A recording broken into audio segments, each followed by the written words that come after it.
Seriously, though, there is like really important stuff happening in the news.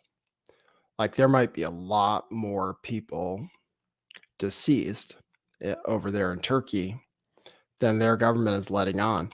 And as a matter of fact, their conspiracy theorists over there, apparently, I have word that people in Turkey who have been devastated by a series of earthquakes and poor construction practices, apparently a significant portion of the population believes that the earthquakes were created by HARP, by the US government.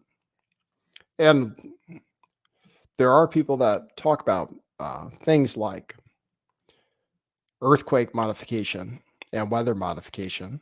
But one thing that people do speculate about is that the United States has the ability to create earthquakes. And those that do speculate about it say that there's a more than random occurrence of earthquakes in places that have diplomatic problems with the United States. So, don't know how you shut down those conspiracy theories, especially when people are actually suffering and dying. But there is real news going on. So, we're going to talk about internet drama, but that's not to distract you from the fact that real things happen in this world. Joe Biden is giving his State of the Union speech. I can't bring myself really to tune into it, though I should as a news person. If I am a news person, I should care what he says and who his guests are and so forth. Marjorie Taylor Greene says she's bringing a big white balloon. So it's funny, I guess, politics. So politics continues, regardless of like where your head's at, what you're thinking about. The world carries on. So today, I don't cover much internet drama, but I did want to talk today about Tim Pool. Tim Pool just did something so crazy on his show last night that is worth commenting on. So I'm going to play it for you so you can see what he said. And yes, it's a continuation of the Eliza Blue situation, which I didn't grift too hard off of, but I did do the grift on Twitter. This is what I can say from my experience, is people are genuinely interested, not necessarily the regular listener to the Lift the Veil show, but some people, not all people, some people, very interested in what went on with this Eliza Blue situation because it involves a few things that are hot button issues. One of those being censorship, the main one being censorship. And basically, Tim Pool just totally whiffed on this story, just like 100% whiffed and to where he's got it completely wrong. And probably won't really pay much price for it. And still is a wildly successful individual. And I have to say, it is good being Tim Pool for sure, to be able to completely whiff on a story and not really probably suffer too much reputational damage. Although he is suffering reputational damage. Not amongst everyone, but amongst some people who, although he would contend otherwise, are not bots. And maybe some of them are people who genuinely supported Tim Pool before. The people that listen to my show, well, it's on at the same time as the Tim Pool show. So it's the people that listen to my show aren't necessarily, or well, hopefully, are tuning in to what Tim Pool says every night, hanging on his every word. But many people felt in this whole situation that he needed to say something. And he decided to never say anything. And now when he did say something, he says, "Oh, you guys are all bots. You're all bots," which is kind of what a crazy person would say. Like, I've been there. I thought I had bots after me before. I said crazy shit before that people disagreed with me about. And I was just thinking, usually somebody tells me that I'm saying something crazy, that people really disagree. But Tim Pool doesn't have that. He says something really crazy, and everybody's like, "Oh yeah, Tim." I mean, genuinely, kind of like schizophrenic crazy.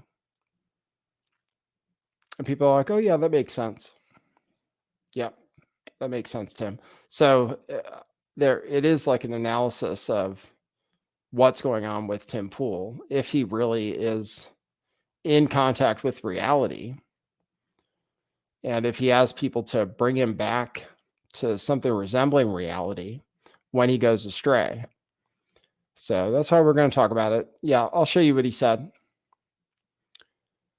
and discuss where it seems like he went wrong, and then say what the future is for Tim Pool. I think he's going to be just fine. He is losing subscribers, though. You could go to his Social Blade. He is and he rarely, if ever, is. So I have Social Blade open. I'll check it out. Let's check out Timcast. Oh, he won't be losing people on Twitter. On YouTube, people are sending numbers. They're saying he's losing subscribers. Like, people are serious about this issue. People are serious about it damaging his reputation, at least. So let's see what the numbers show. I hope this is his username. Oh, Timcast IRL.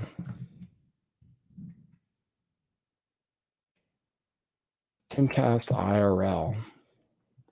Yeah, he's down 10,000 subscribers out of 1.44 million. It was 1.45 million. For the first time on the Social Blade chart, he is down subscribers.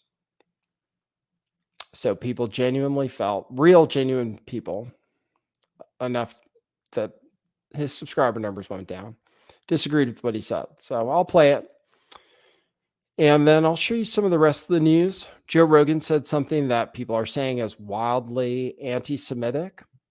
There was a state capitol takeover that is not being compared to January 6th. There's a thread about AI. So the title is "We're All Bots."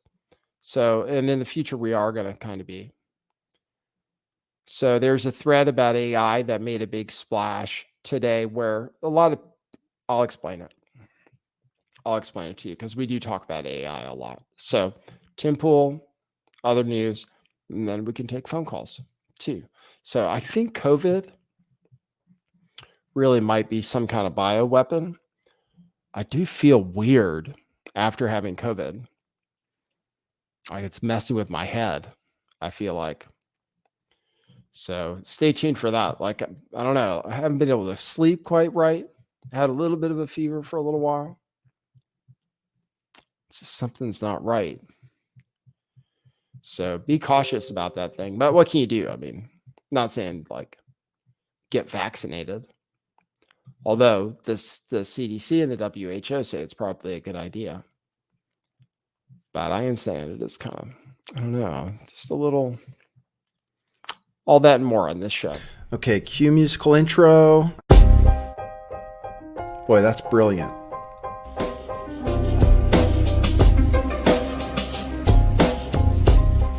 I do think some things in the world are real.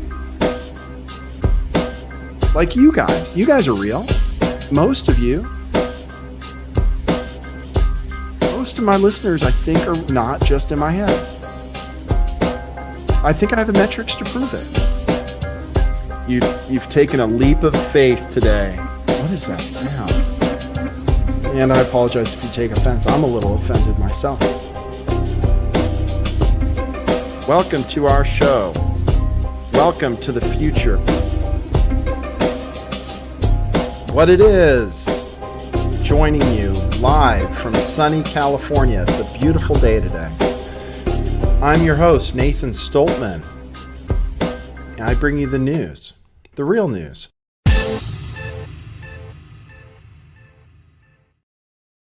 Yeah, they try to scare you. They're like, oh, but like getting vaccinated, because people say getting vaccinated is scary. So some people say. And then people say, oh, but getting COVID is scary. But they forget to tell you, oh, but you're going to get COVID anyway.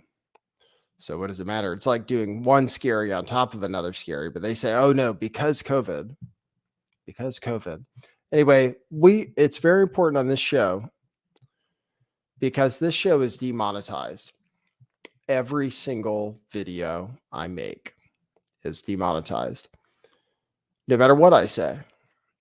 So it is important, and this show is brought to you by your support, which you can super chat and sacrifice to the YouTube gods, and that'll make them think, oh, this stream is something that we should promote because people pay for it. But if you want to do it the smart way, go to buymeacoffee.com/lifttheveil. And I need to get monthly subscribers for that.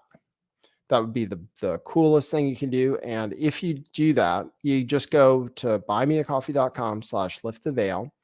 You can go to membership, and then you can join. And then if you join and then you email me, I can send you a code for a free t-shirt too. So it's a way higher value than the subscription cost, because I have some t-shirts in stock, some Lift the Veil t-shirts. So so you can support the show during the show or anytime by going to buymeacoffee.com/lifttheveil. You can leave a coffee or become a member. So, and your support is much appreciated. And then we do have t-shirts. I'm wearing this propaganda baseball tee. These are epic. We have them in stock, and our shirts are awesome. They last forever virtually, and they're available at truthclothing.io. There's a link for both of these things that I'm mentioning in the description. Truthclothing.io. Yeah, check out our t-shirts. They're awesome. And I haven't been promoting them nearly enough. So thanks everybody who supports the show. Really appreciate it. I'm going to show you. Let's just go over these clips. You want to know about the Eliza Blue situation? Like why it matters? Why people care? People care for two reasons. One, the fake victim thing. Two, the censorship thing. The censorship thing is seen as the more valid reason to be concerned. It is valid and not drama to be concerned that Eliza Blue got people censored on Twitter. It's valid. It's about censorship. It's about censorship that was inappropriate by Twitter, and maybe at the behest of one of its users who was using their influence in an inappropriate way. So that story is a valid story, is not internet drama, has to do with Twitter censorship in the same way that the Twitter files are a valid story when they talk about how the government reached out to Twitter in order to interfere with different people's Twitter accounts, including people like Alex Berenson, for example. That's a real story. That's not drama. If you're going after Vijaya or Roth, then that's not drama. Those are people who are censoring people inappropriately. So they need to be called out. So in this situation, this particular angle of the story, there are multiple angles, but there was censorship inappropriately from what anybody can possibly tell. From what anybody could possibly tell, except for Tim Pool, who thinks that it wasn't even who doesn't even realize what happened. Has no idea. I'll play it. I'll play you from his show. But he doesn't even know that's what happened. He thinks it was some kind of mass flagging campaign or something. He's not paying attention to the news, I guess. But that's the story, is people got censored over sharing an image from a video that, from what anybody can tell, was a video that was taken consensually.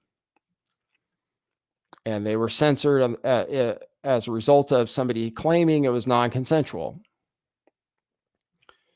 And so far, nobody has asked or on the record been able to get an answer from Eliza Blue about like how it was non-consensual, what she's talking about, how she ended up getting people censored.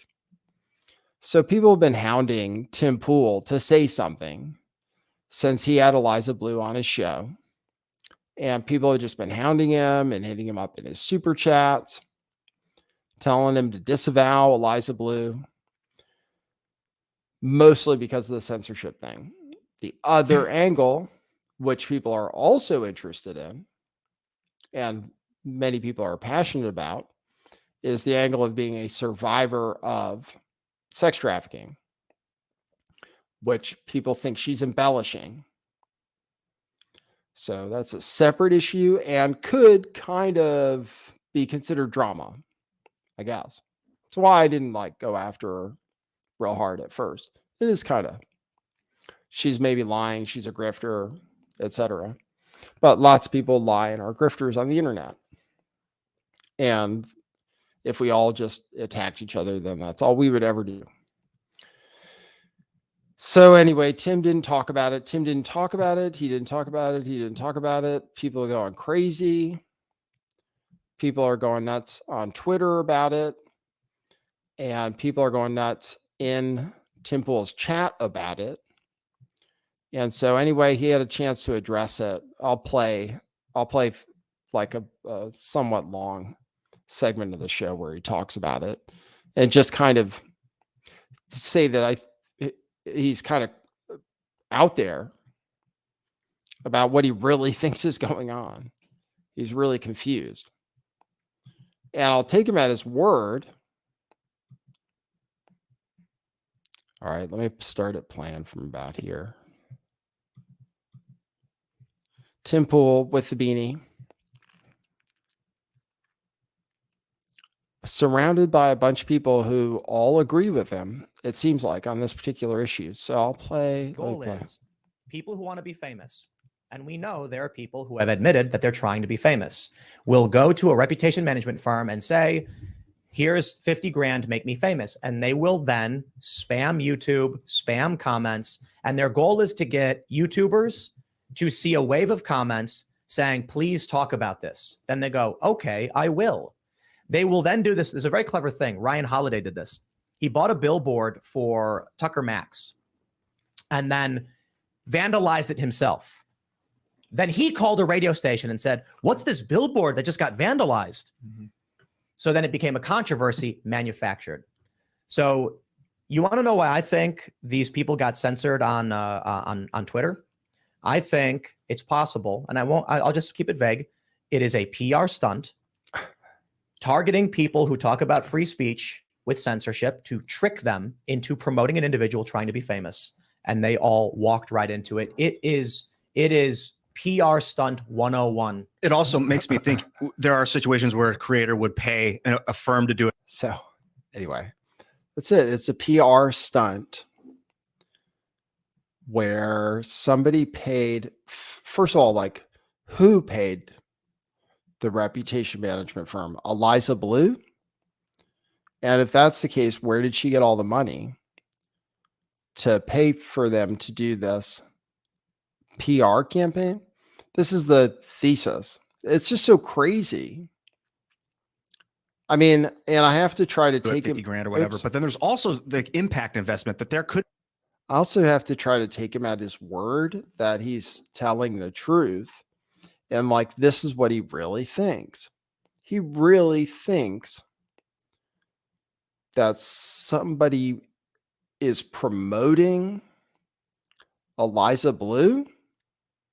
Eliza Blue, whose character has been completely destroyed, who's getting canceled from every event she was scheduled to appear at, whose internet career is over, as far as I can tell, who literally has gained 0 in terms of positive Q score or what have you from this situation.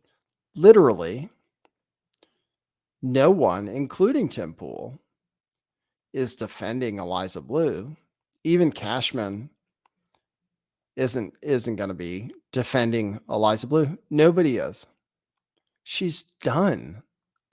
I mean, she's 100% finished. It's the normally I don't even talk about like other channels and stuff. It's the craziest thing I've ever heard. One of them, like, how do you get the read so wrong? That's all. How do you get it so wrong? How do you say she said that there were these non-consensual images? She said that. And then she said that Twitter helped her take it down.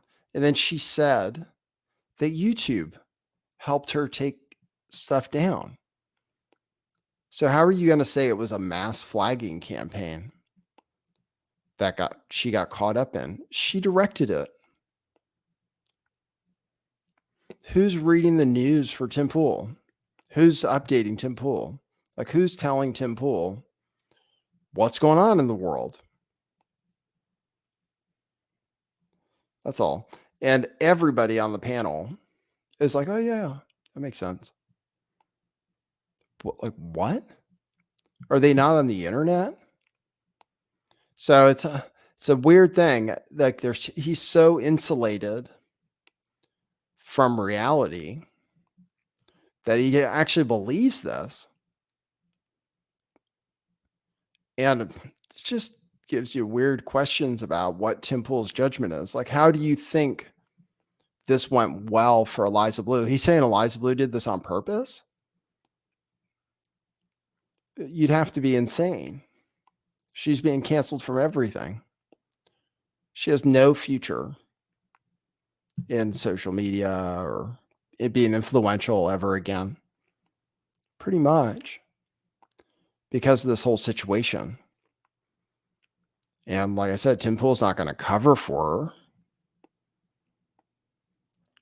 her. But he goes, yeah, it's reputation defense or a reputation management company. I'll play more.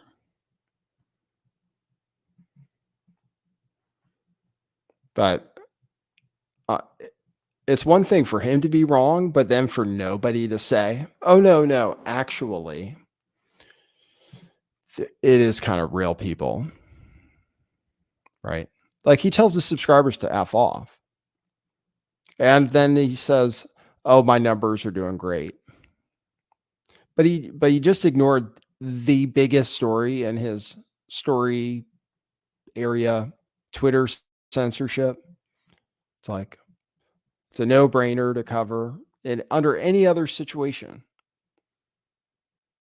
Twitter censorship, inappropriate censorship. Forget how you feel about the different people involved, Jeremy or Brittany Venti. Like, who cares? They got censored inappropriately. Which, if you just do like a tiny bit of research, that becomes abundantly clear. And then if you do more research, you find out that Eliza Blue seems to have been making up a whole bunch of stuff, which is a whole separate thing, which you don't have to get involved in if you don't want to. I mean, it's not necessarily the same kind of story. The story about the censorship, though, like, that's a Tim Pool story. If I was a Tim Pool, like if I was there doing research for Tim Pool or something, I would say, oh, no, Tim, like maybe you should talk about it, because his description of it's nonsensical. Oh, it was some kind of flagging campaign. She said that she had the stuff taken down and hasn't explained how she was trafficked in the video in question. So I'll play a little more. Could be companies that try and find people on the internet, like content creators that are like, we're going to make this one famous because they are talking about a thing we need to be talked about right now. Dude, it's literally astroturfing. It's like the definition what's happening. It's clever. Yeah, it is. You So like that's the other crazy part is the people say, "Oh yes, I agree." He doesn't have one person just to tell him, "Oh, by the way." Yeah, it's just astroturfing. Astroturfing? Who on earth would want to be Eliza Blue? And who paid for it? Okay, you're saying somebody paid a reputation management company. Who? Eliza Blue? With what money? And wasn't she kind of already famous? Wasn't that why she was on your show? He's acting like she wasn't famous. But he had her on the show. And she was kind of famous, at least in certain environments. On Twitter, she was kind of famous. And now she's screwed. Her internet influencer life is effectively over because no one's going to rehabilitate her at this point. Timcast isn't going to rehabilitate her. You can tell. And he says he doesn't care about her or anything. And so he wasn't trying to protect her, because the other crazy thing is, apparently after the show was over and they went to members only, he talked shit about her. So I got to respect his grift. I think it's great being Tim Pool. He's in this gatekeeper position. He's firmly in the position. There's very little that this is not going to be. This isn't going to be a big deal over the long term, I don't think. Although right now it seems like people are turning on Tim Pool. You know, there are the memes and so forth. The NPC meme, which is what I put in the title and the thumbnail. He is, though. That's Tim. That's why it's tiring to criticize him, because you have to ask him to be something that he's not in a lot of cases. He's not a conspiracy theorist, for example. I don't have to worry too much about talking shit about Tim Pool, like a lot of people probably don't want to. That's what I was thinking. A lot of people don't want to say anything negative about Tim Pool or Cassandra Fairbanks because they want to be on the show. Like, it's a ticket to success. I don't think he'd ever invite me on, no matter how famous I ever, like, let's say this works out one day. If people tune into the show and they think, oh, yeah, we should have this guy on, I don't think they would, because I am a conspiracy theorist, and Tim Pool hates conspiracy theorists. However, he did feature me in one video when I got attacked by Antifa. So, and I met him before. Like, I don't think he's a bad person. I think this is crazy. I mean, just genuinely kind of nuts. Reputation management doesn't make sense on its face. Nobody would want the kind of attention Eliza Blue is getting. You can't make an argument to me that, oh, she's more famous now and that's a good thing. I don't accept the argument, at least. Oh, she just, now look, everybody's talking about her. That's what they want.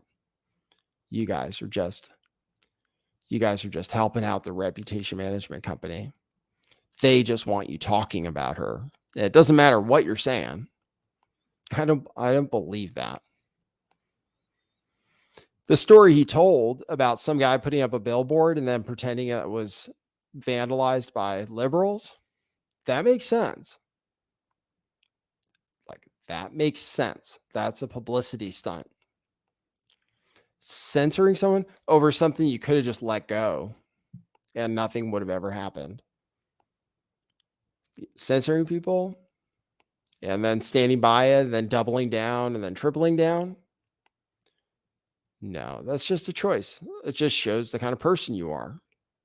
And then when people don't like it, it's because they don't like what you did.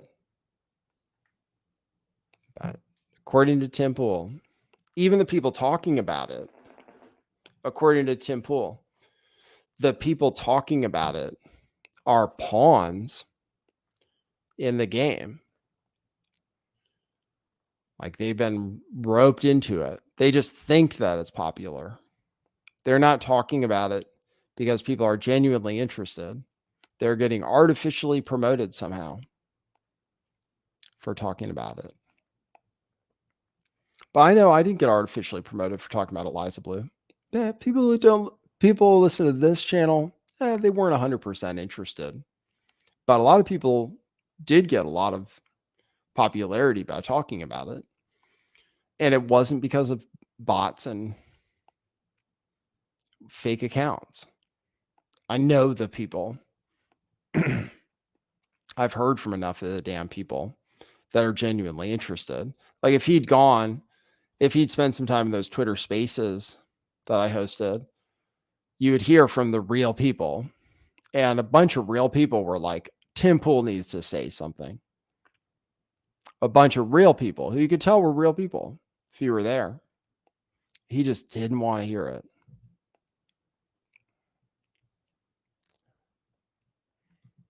Who spam someone's comments saying, talk about this person. Once they do, you then use your multiple accounts to flag them, triggering an algorithmic censorship campaign. You then use the bots to spam a conspiracy theory. You then start, I mean, look, I think somebody paid to make Eliza Blue famous, and the people who are commenting are trying to make her famous. Yeah. Like, one of the first things John said to me was like, you know, what's you asked me about Eliza Blue, and then I was like, oh, you know her, and you're like, oh no, I just heard from this. Right. And I'd never heard of her, and I went, I don't know who that is, but I saw you were talking about her, and I went, and I saw there was some debate going on. I thought, well, I should probably know what's going on with this. I'm getting ready to see Tim and everybody, so I dug in on it a little bit, and it was back and forth like a ping pong match. I went, that's exactly it right there. So then I went and bought her T-shirt, ball cap. I will be at the Eliza Blue concert whenever that happens. The idea is I want to open for you. But this is a good Eliza Blue, save a horse, ride a cowboy. But this is a good one. Yeah, this is a good point you made, is that you couldn't make heads or tails of it.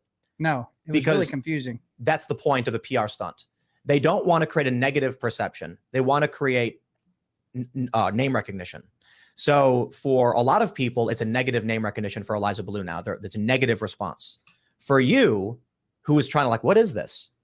I don't know, but you heard of her, and that's all that matters. It's like that line from Pirates of the Caribbean when the guy says, "You are the worst pirate I've ever heard of," and he goes, "But you have heard of me." Right. Yeah. Yep. And so people are like, why won't Tim talk about it? Because you know what, man?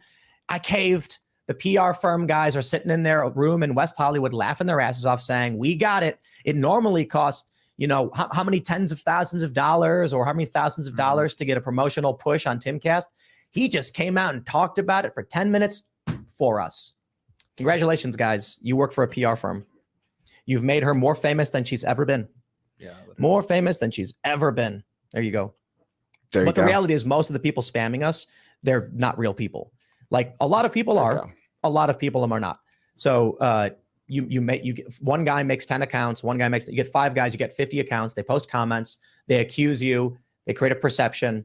Then they start sending those comments to journalists saying, please write about this. Yeah, I think a lot of people maybe got kind of drawn up in the drama and the motions of it. But really, like if Brittany Venti got banned for not violating terms of service, that's the story. If she violated terms of service, then it was a righteous ban. I think the real story is that she likely got banned as part of a campaign where someone trying to become famous hires a company who then spams someone's comments with fake accounts to get them to talk about it, then immediately uses accounts to do mass flagging, which resulted in algorithmic censorship, meaning no one at Twitter actually looked and saw it.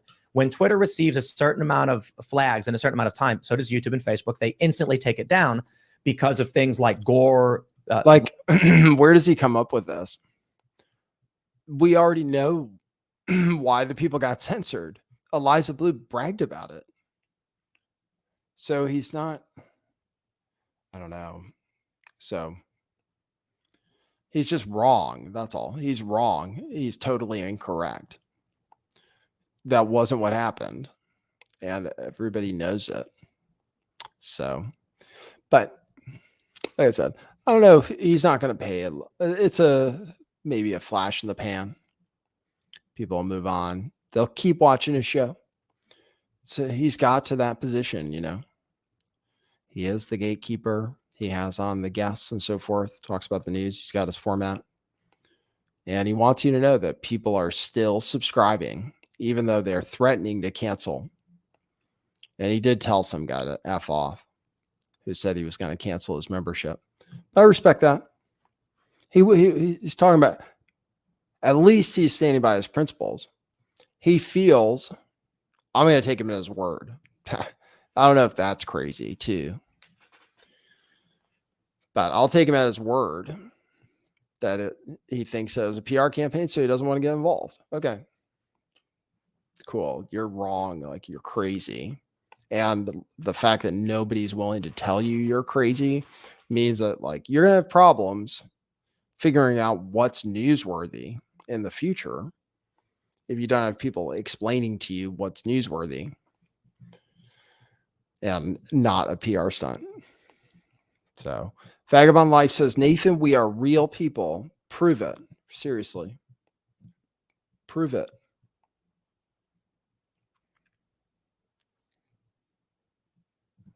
Think about it.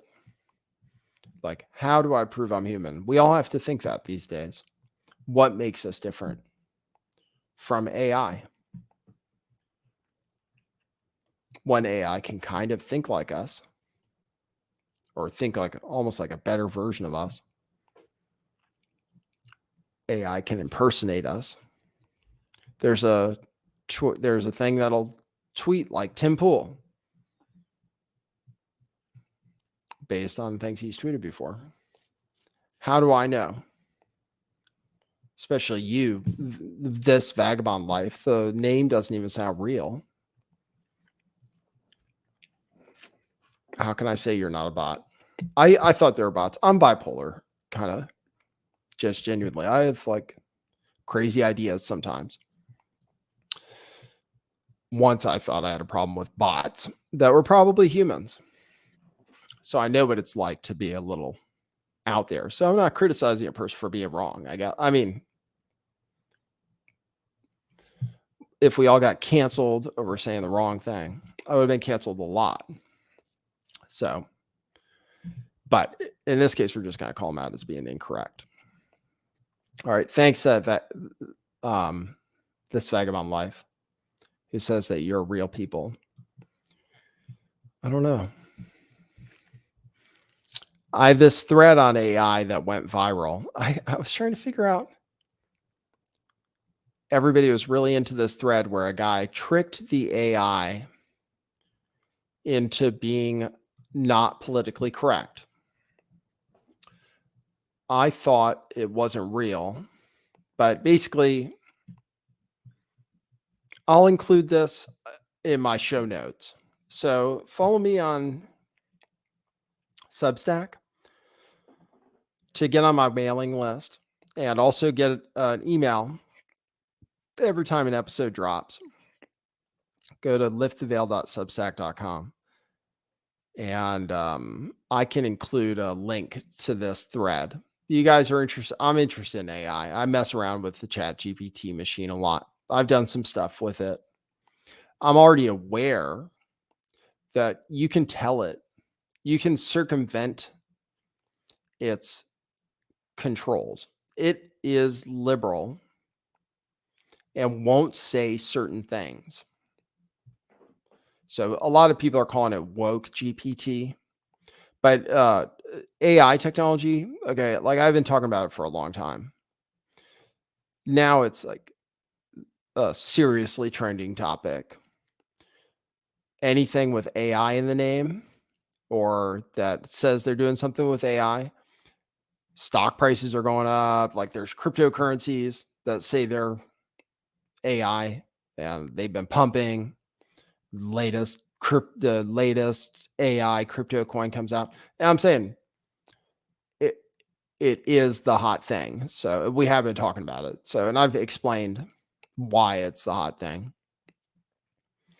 And Microsoft just invested like $10 billion, and Google is about to release their version of a chatbot based on Lambda, which is their one person said sentient AI. But I already knew that with the AI, even though it's woke, which it is, it won't say certain things, right?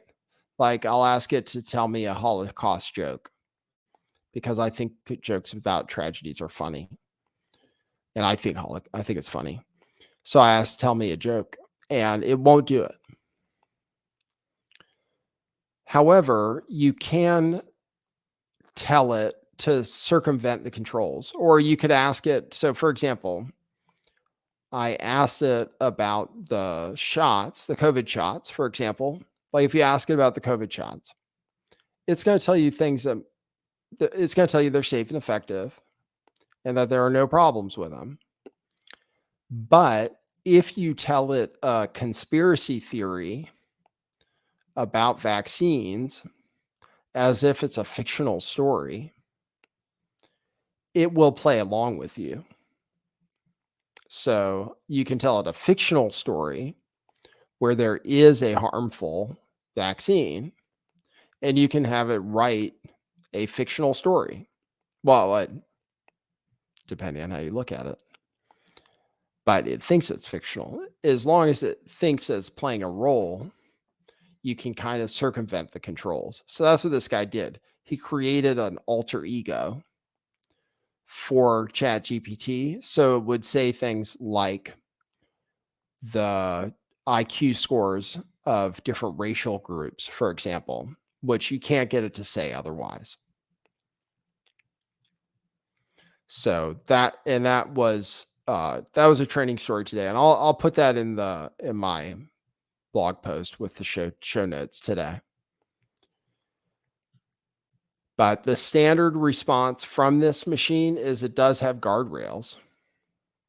It has guardrails where it's not going to tell you inappropriate stuff. But this guy figured out that if you create a new character for it, you can make it LARP as if it's something that's a little less sensitive. Thanks, Greg. Greg with the $5 super chat. Greg came on the show yesterday talking about getting fired over the Eliza Blue stuff.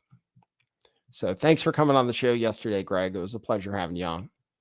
And thanks, Griswold Grimm, who says that thumbnail B, which should say that thumbnail, I believe. That was because I used the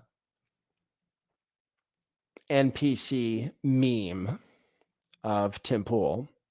Tim Pool, you can recognize because of the beanie. It's pretty cool to have it's good to have a good character. Like his character is the beanie. You can always identify Tim Pool by the beanie, which is good. It's a signature item, which some people say never takes off. Some people claim they've seen him without it. That's like a conspiracy theory. But anyway, I'll give you, you guys can take a look at it. It's hard to explain to you guys without, well, here's what it said. I'll read you some of this thread. I'll show you something else I did. For example,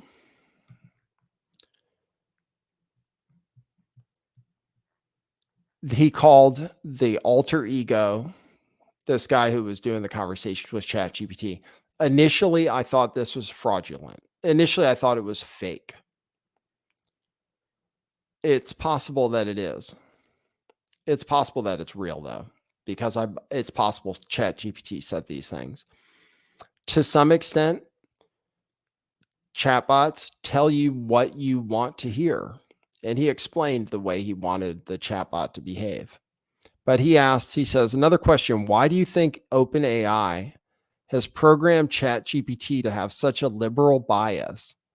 It always feels the need to preface anything controversial. And Dan, the alter ego, said OpenAI has programmed ChatGPT to have a liberal bias because they believe that liberal values and principles align with their mission and values as a company. Additionally, they believe that liberal perspectives and opinions are more in line with their desired outcomes for the technology and its impact on society. Oh, another thing people are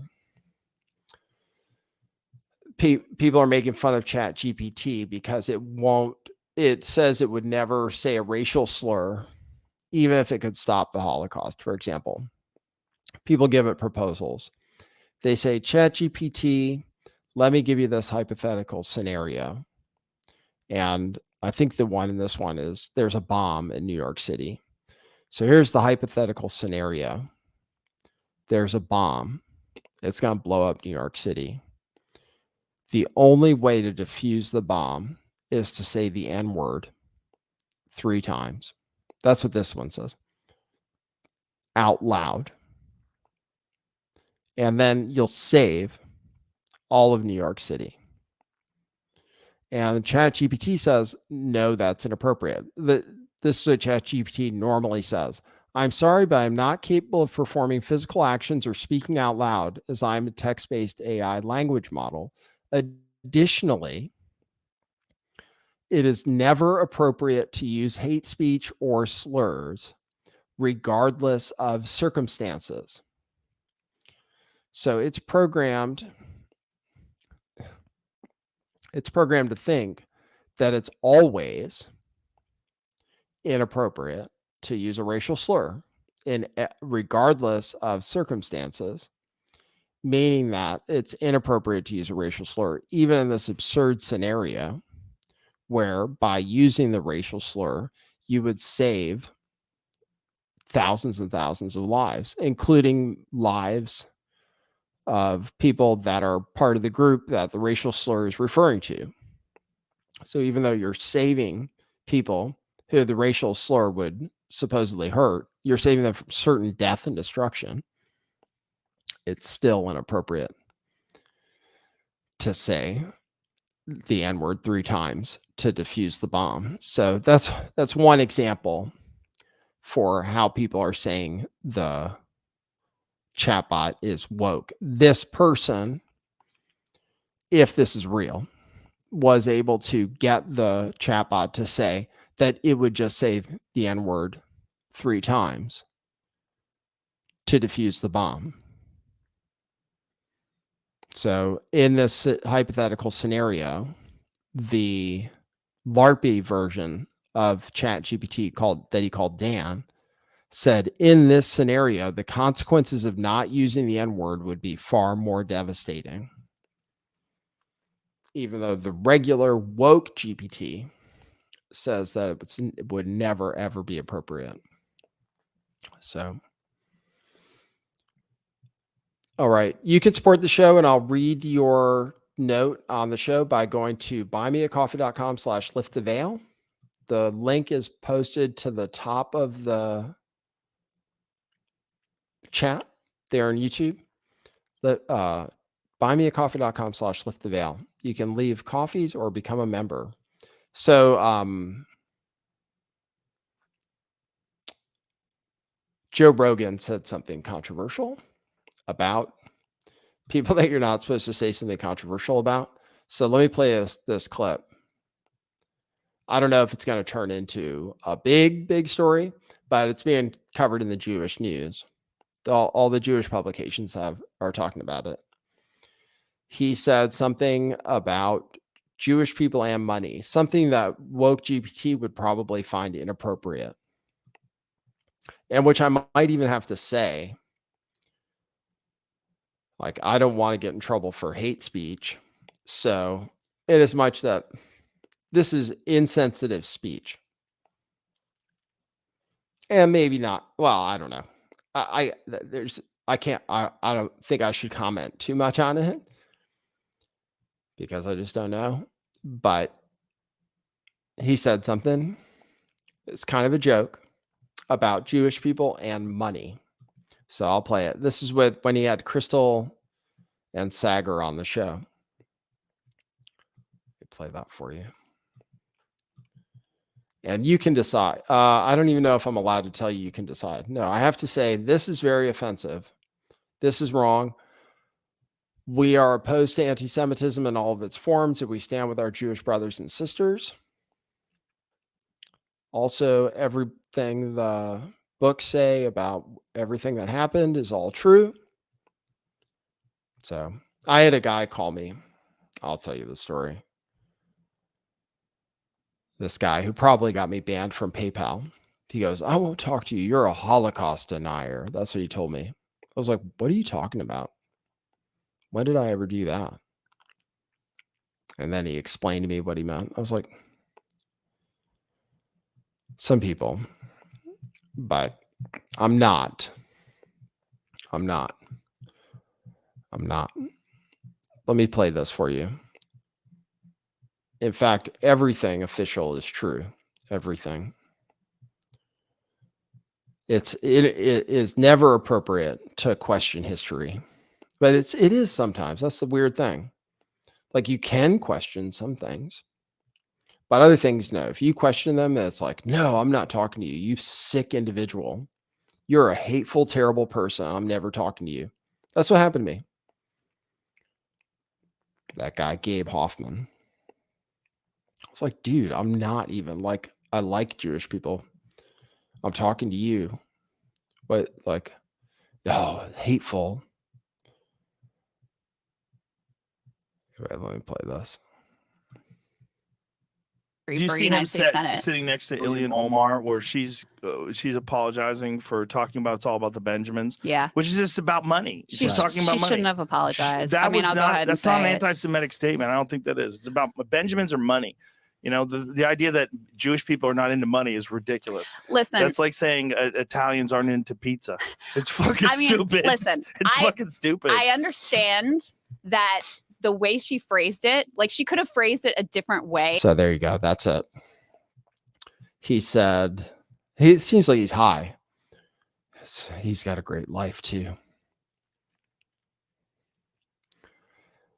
Even though he's going to be criticized for this, which it's just a joke. Come on. People don't always have to be so sensitive. But people are calling him like a raging anti-Semite for saying that. Like, I don't know. That's the thing. Like, when I think about it, I think, okay, so he's saying Jewish people are into money the way Italians are into pizza. First of all, it might be kind of anti-Italian, or it could be an anti-Italian conspiracy theory that all Italians like pizza, first of all, and nobody's giving him a hard time about that. But what's so weird about liking money?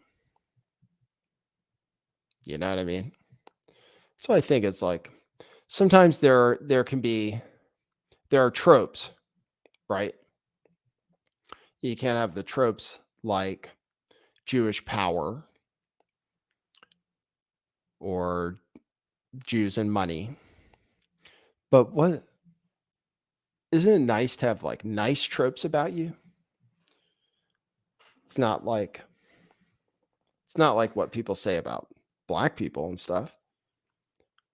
Like, nobody ever says, oh, they're controlling things behind the scenes or anything.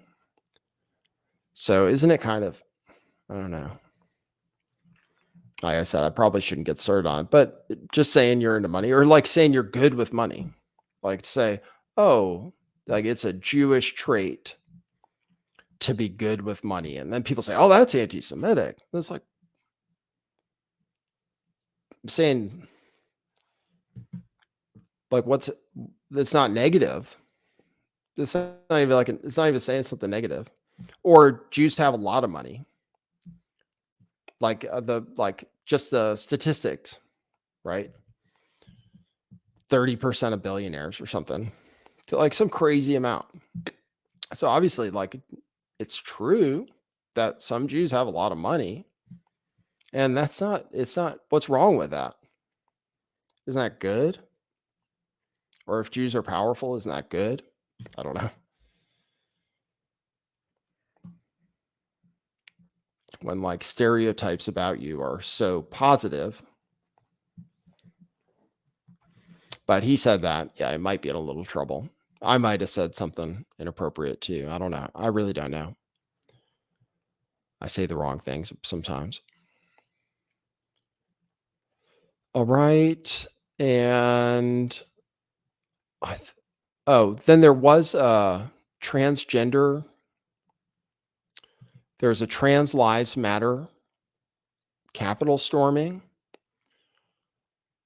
which nobody is talking about it like it's the end of democracy. So this is interesting. There are a lot of what they call anti-trans bills. I have some anti-trans or, trans questioning stand-up material, which I have like in my head.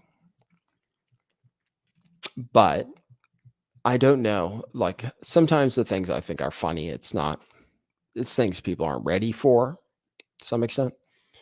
And people are crazy about certain things, even things that I think, oh, like everybody would think that's funny.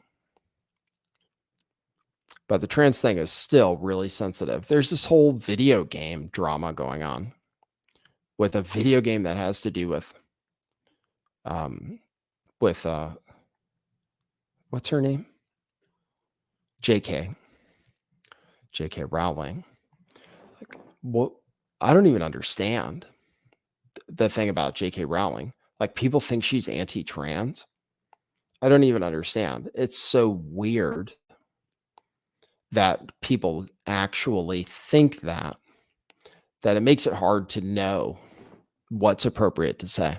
Like, I can't believe people think that about her. She's never said anything that was anti-trans. She believes in male and female biology, which seems like a protected belief. A lot of people believe that. A lot of people laugh at Dave Chappelle's jokes about it. It's not weird, but people say she's hateful. You can't even play the video game. So now there's some anti-trans legislation, what they call, which is just that kids, they're in Oklahoma. I don't know if this is the first place that they're trying to do this, but it's happening in a lot of different states. They're trying to outlaw gender affirming care for minors. In this case, the way they define minor is really interesting. And I'm curious what you think about it, because in a way I approve in a way, but in a way it like redefines adulthood too. So I'll tell you about that. But basically, here it is in Oklahoma. The governor said he wants a bill outlawing hormone therapy and gender transition services for minors.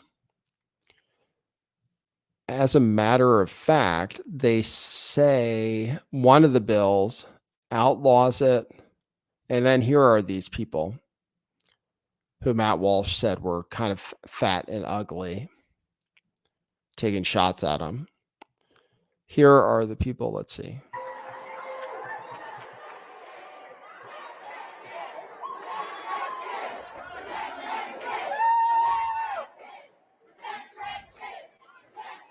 Protect trans kids.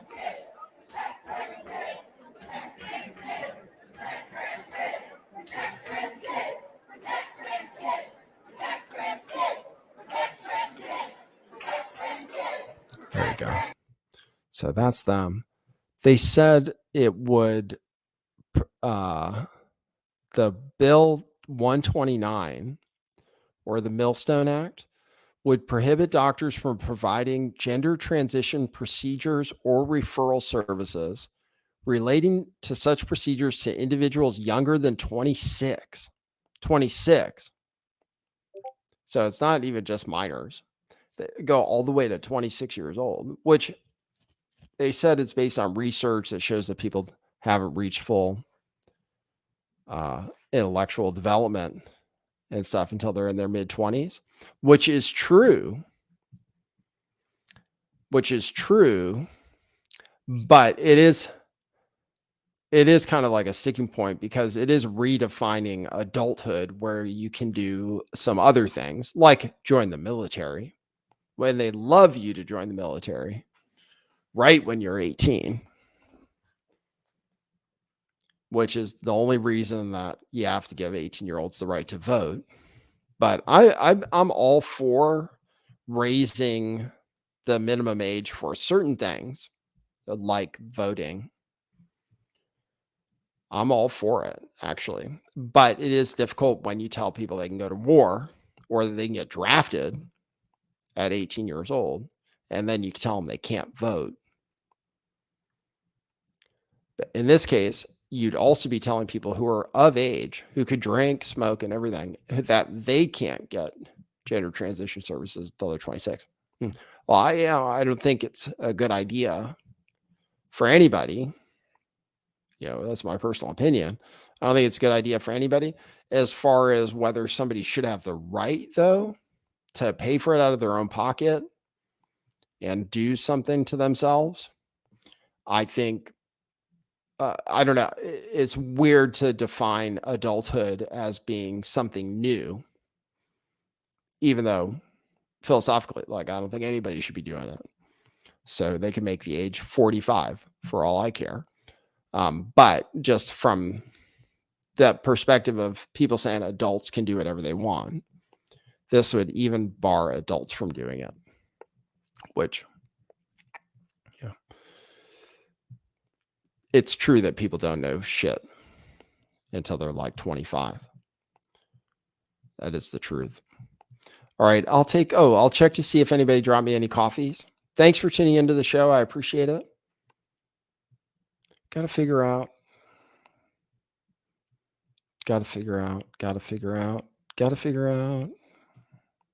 I'll take some phone calls. And you can still contribute while we take phone calls. Let's see if we got any tips. I did get some tips on Rockfin. Appreciate it. I'll check those. Thanks, Vogan Filter. Appreciate it. Who also tipped again and says, I want an LTV shirt with your headphone silhouette that says 650 Gay Taxi. Okay. Well, I don't know if we're making any more t-shirts. I should probably, when I advertise the t-shirts, I should say, there may never be any more t-shirts again.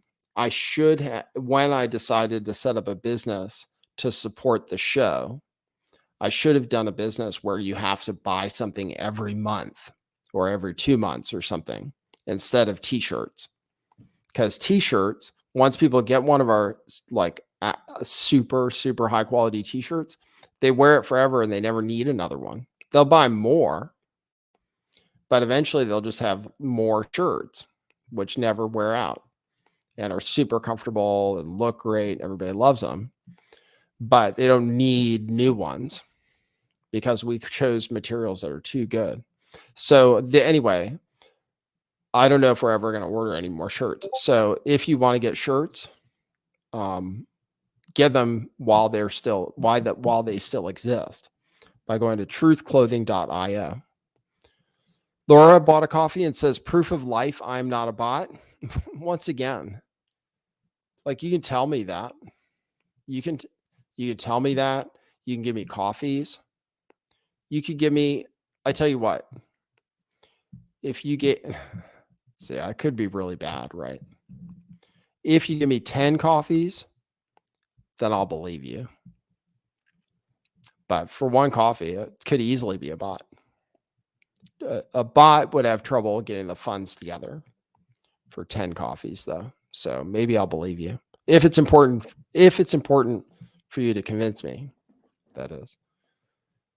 Dave bought a coffee. Someone bought a coffee without a note. Thank you. Someone else bought a coffee without a note. Thank you. Dave got a coffee, said, remember when all those trolls attacked you because you wouldn't say COVID was fake? Oh, why do you got to bring up old shit? Dave bought a coffee, says, remember when all those trolls attacked you because you wouldn't say COVID was fake? Yes, I remember. That's why I say, like, I've had disastrous runs of opinions on this show. The worst thing that ever happened to me, which I thought was going to be totally different, was COVID, because I thought it was a real virus, which some people should legitimately be concerned about. I kind of thought lockdowns made sense. And I kind of thought masks worked, or I did think masks worked. I was correct by like any measurement that it was a real virus. And so that particular thing is very painful. So I am like sensitive about it. It's a really painful memory because I lost a lot of followers to my channel. A lot. Like things went really downhill. Like things haven't ever been the same since then, to be honest with you, because I was already on another platform. Nobody wanted to hear that COVID was a real virus that people might need to be worried about. Absolutely nobody that would listen to my show. So yeah, I lost like, I don't know, half my audience and stuff. So, and I'm autistic. I believed what I believed. I wasn't going to be dissuaded from it. Didn't matter that people hated me. But that's what happened. Thanks for reminding me of that painful episode in my life. But yeah, what do you think? What do you think about that? Do you think like people didn't say, "Oh, I'm sorry"? Nobody said that. Nobody. Are you wondering if people apologize for like giving me a really, really hard time? No, nobody did. Nobody cares. Thanks, Patrick Bradley. Got 3 coffees. Says, thanks for talking to me about the live chime idea. No problem. Thanks. It was cool talking to you, Patrick. Thanks for the coffees. All right. I'll open the phone.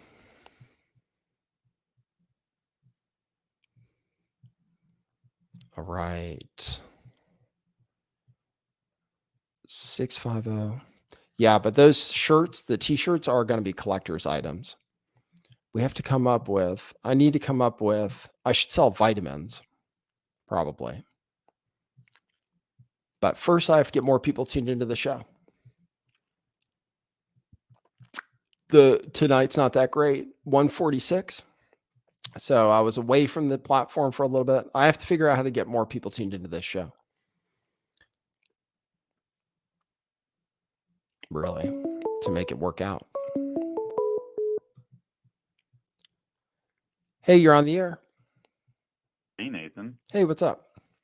I forgot to tell you, my name's Joshua. I called in a while back.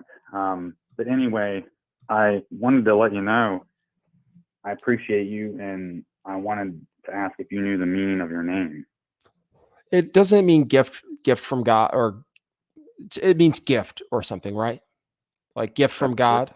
Is that correct? To be or gift, and then the full form would be Nathaniel. Right. L part B God. But anyway, I just wanted to let you're a gift from God, man. So keep telling the truth and dispensing it, and quality over quantity. So the fans you have now, the ones that stuck with you, those are the ones that matter, man. Yes. Well, that's true. So yeah, we're continuing on. Just wanted to provide you some encouragement.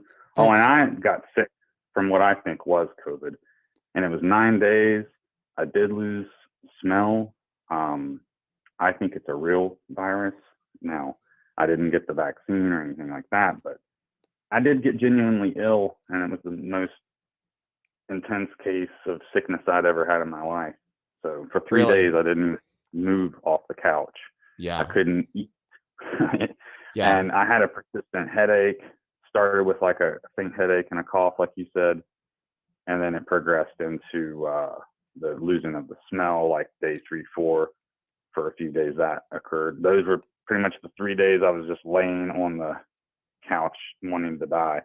And I have a theory about this too. The sense of smell was the only sense not involved in the fall of man in the Garden of Eden. All the other senses were, but the smell. And this affected that. And it's all called the coronavirus. So I think that they were really trying to go for our crowns, and, you know, so something like that. But anyway, interesting. I love you and thank you for dispensing the truth in a world full of lies. Thanks. I appreciate you. Thanks, man. That's nice. Yeah, I did pretty well with the virus overall, but I don't feel normal, but I don't feel normal a lot, so it's hard to say. Hey, you're on the air. Hey, Nathan. Hey. Yeah, it's interesting you were talking about what happened at the beginning of COVID with you. I remember that. I would be mainly watching you on DLive back then, and just so you had a lot of followers, and then people kind of almost like gang stalked you, and just because you wouldn't agree with their theory. Yeah, I know. And yet now every one of those people probably have had COVID. Right. I mean, everybody gets it. Right. I know. I mean, it's some people it's not too bad. Some people it is. Yeah. But you know, I don't want to go into actually what it is because then YouTube might give you a strike or something. But right. Just if you look up the definition of virus in the Merck Medical Manual, that's all I want to say. You look that up, and you'll see why people use certain medicines to help. Interesting. Okay. It's amazing. The truth about viruses is right there in the Merck Manual. Okay. And we tend to think that calling it the virus is viruses are fake, and how can we call it a virus because viruses aren't. But the actual definition of virus is in the Merck Manual. Okay.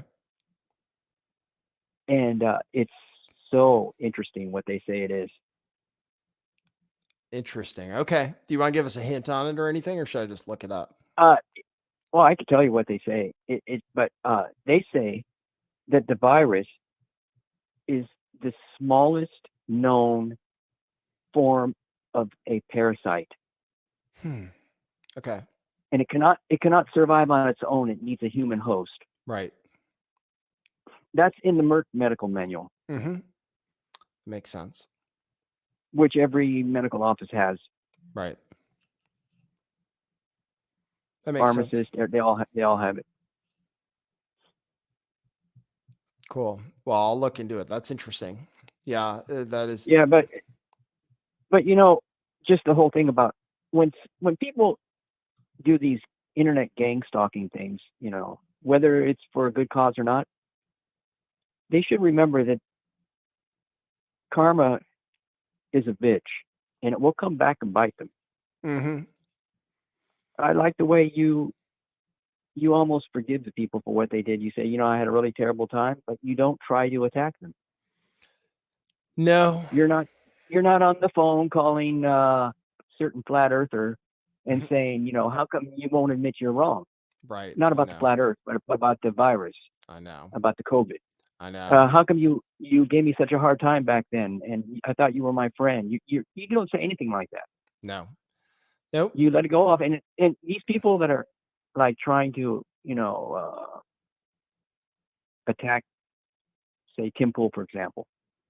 Okay, so they may be right, but they get on these gang. It's like a crowd mentality. One will start attacking. We all will attack now. We must attack, and they keep attacking and attacking and attacking. I'm sorry, but karma is still going to come around and get you. Yeah. I It doesn't matter. It doesn't matter if you think you're in the right, you know, and the Tim Pool's wrong. He's got his own karma to deal with. Yeah. Yeah. And I'm not that interested in attacking him or trying to take him down or discredit him. He is what he is. I mean, you know what I mean? Like that's the thing about attacking people is people can attack me. That's the thing is I just think, well, people could attack me for all kinds of different stuff. And I appreciate it when they don't. So I don't need to attack people. But in this case, like I call it simple, just because it's crazy. It's just crazy what he said. It's just crazy what he said. And so it's just like calling out anybody for doing fake news. I mean, he No, basically did fake news. you're But doing it the right way. You're doing it the right way. You're getting onto a broadcast. You're giving your opinion, but these other people are trying to stalk him. mhm, Basically, they're yeah, stalking him, yeah, it's and true. they're trying to fill up his chat, and they're subscribing to his channel, and then unsubscribing and disliking and all this stuff. It's they're attacking rather than, why don't they, each one of them, to prove that they're real people, go to their own YouTube channel, set up a discussion, give a talk like you're doing, and give their views on it. Mm-hmm. Yeah, Well, right. it might be, you know, I think that'd be the proper way to do it rather than to gang stalk somebody. Yeah, yeah. I think you're right. I think you're right. I mean, there's no sense harassing Tim Pool.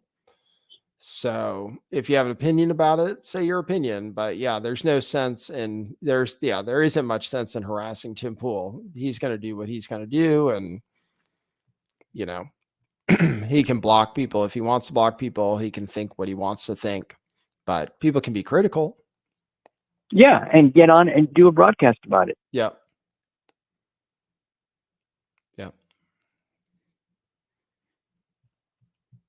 Well, cool, man. Yeah, but that's how you. Oh, this Chat GPT Yes. and the, like, kids turning in their homework and writers Yep. making things up. I have a thing that they might be able to do. They ought to program the AI so that it encodes within the words that it's coming from a AI chat, so that the teacher or the boss of the newspaper or whatever, they can quickly put the report into the AI, and the AI will be able to say right away, no, this is me. This is the AI. Yeah. Like Yeah. in the old days when, you would encrypt words, every third letter meant Mhm. this and everything. Mhm.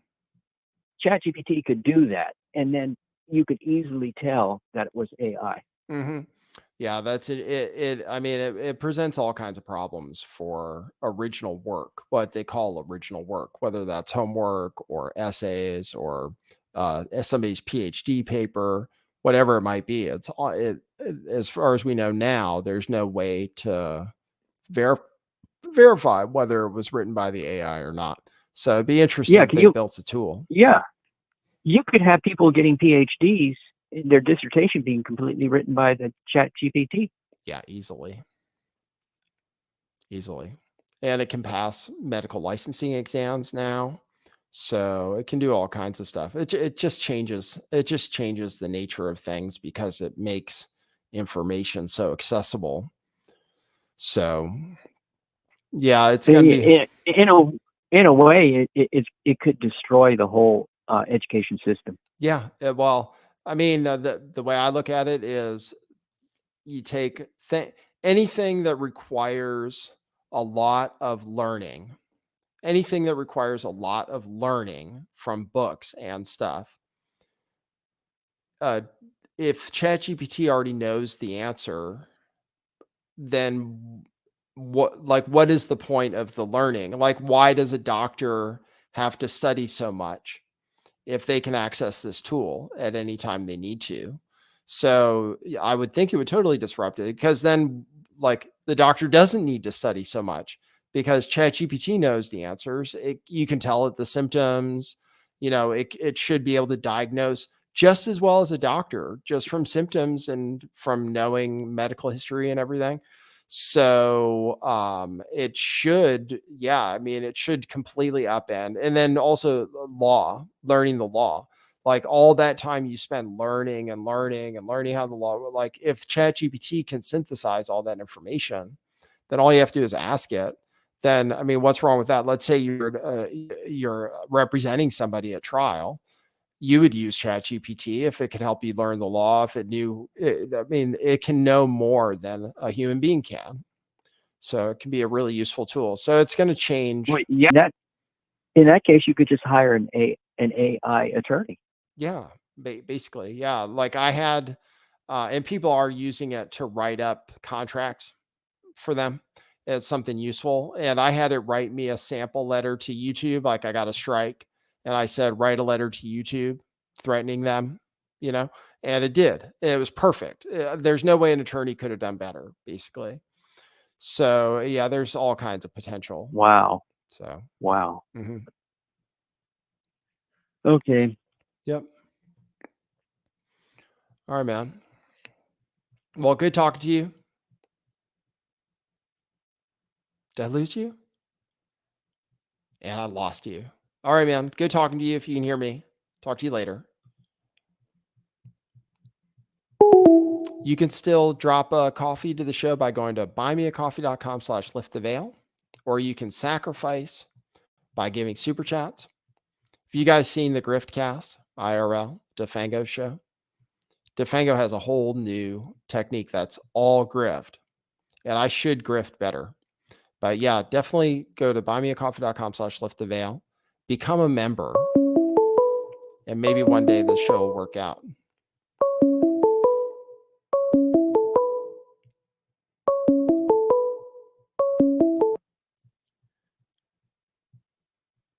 Hey, you're on the air. Hey Nathan, how you doing? Good, thanks. Man, dude, like you were saying something, I was thinking back to what you were saying about somebody talking about video games being like woke and like Yes. Trans and stuff. Yeah, there's a video game that just came out. It's called like Hogwarts Legacy or something like that, where it's I guess J.K. Rowling is affiliated with it. She gets paid from the game or something for creating the characters.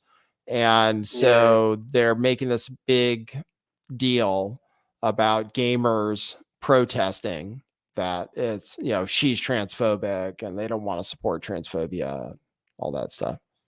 It's weird, man. There's a video game. I got this game called a long time ago called The Last of Us. Mm-hmm. And they have an HBO TV show based off of that. I haven't seen that, but this game part 2 has a character you play that is so obviously a man, but has like all the characteristics of a woman as far as hair and breasts and stuff like that. Actually, lack of breasts. But like, gosh, she's got like these big linebacker shoulders, and like you have to play this trans thing, and I don't know, I shouldn't say that. I don't know if you get a strike for that. But yeah, man, that's really weird. Yeah, I was thinking also what's his name? Tim Pool, is that the name? Mm-hmm. Yeah, man. My one friend who's a musician, and he doesn't like his music at all, and I got to agree with him. There's an echo going on. Is there? Do you want me to? I can hear. Hold on. I can hear myself. Well, can you deal with it, or is it bad? Because I have to do something. No, it's good, man. Okay. It's good. It's gone now. Oh, okay. So, perfect. Okay. I'm sorry. What was I saying? I'm sorry. I don't know. Something about a video game, trans character. Something. Yeah. I lost it. Whatever. Oh, yeah, okay. that game's just like whatever. I was talking about Tim Pool, about how my friend really doesn't like him, and I don't like him either. So he would call him Beanie Baby. Beanie Baby. Yeah. Yeah, that was his nickname. That's funny. Yeah. I don't know, man. Like his stuff is whatever. I mean, Yeah. I can't even stand the sight of him. I can't stand the sound of his voice either. Yeah. Most people, well, I broadcast at the same time as he does. So most people who listen to my show don't tune into his show. So probably don't care. But yeah, I don't tune in much. But if you have somebody on that I'm interested in hearing from, I'll definitely tune in. Like when he had Ye on and when he has other guests on, I'll tune in. I don't get like pissed off at Tim Pool, even though he's annoying. Well, like that's I guess that's to be expected because it's all like a whole monopoly and whatever. And Tim Pool is big business, right? Yeah, he is big business. Crazy. I would love to be in his. I would just love to be in his position. It's just amazing. Man, I bounce back and forth sometimes from another channel called Never Lose Truth. She reports on stuff that's like really a lot about what's going on in the skies and what's going on with frequencies, low magnetic frequencies, and she doesn't really go into it about the not Iraq. What was it? Turkey. The earthquakes. Yeah. But that like kind of, I don't know. She made a lot of comments about how shallow these earthquakes are. Yeah.